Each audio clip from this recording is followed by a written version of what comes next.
Hazır buna bugün 2014 yıldan 19 fevral günü Rusya'ya gitken emgek emigrantın baldarının turmuşu jönünde kiçine Çakan ana Tağdır degen Çakan Tağdır degen programa boyunca tartı oturabız. Buna keldi istegen jigittin balası atası Rusya'da. Beri kara. Sen bu yerde Tayin'in üyünde jürüp ekensin. Kançıp kursaң bagasın. Uşunday kılıp günde uşintip kay görüp muz çağıran keyin kursaң bagasın ba? Ооба, багас. Болбосо ачка каласың да.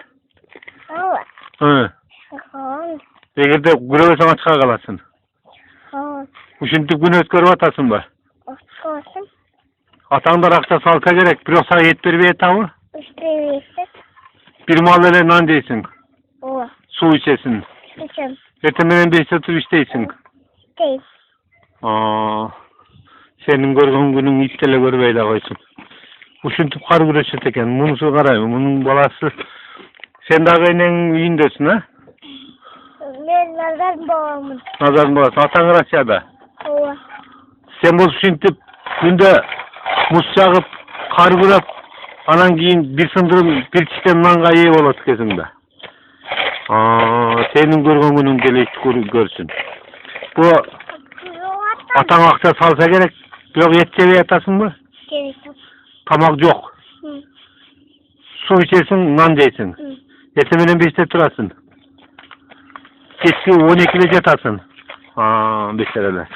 Булар ушундай күндү көрүшөт. Мына иштегендерин карагыла эми. Анакей. Ушинтип тынбайт экен.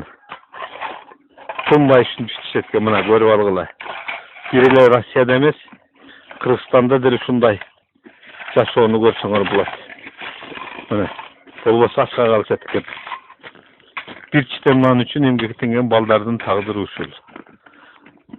Ыйлагың келет. Айла жок. Азыр заман ушундай экен.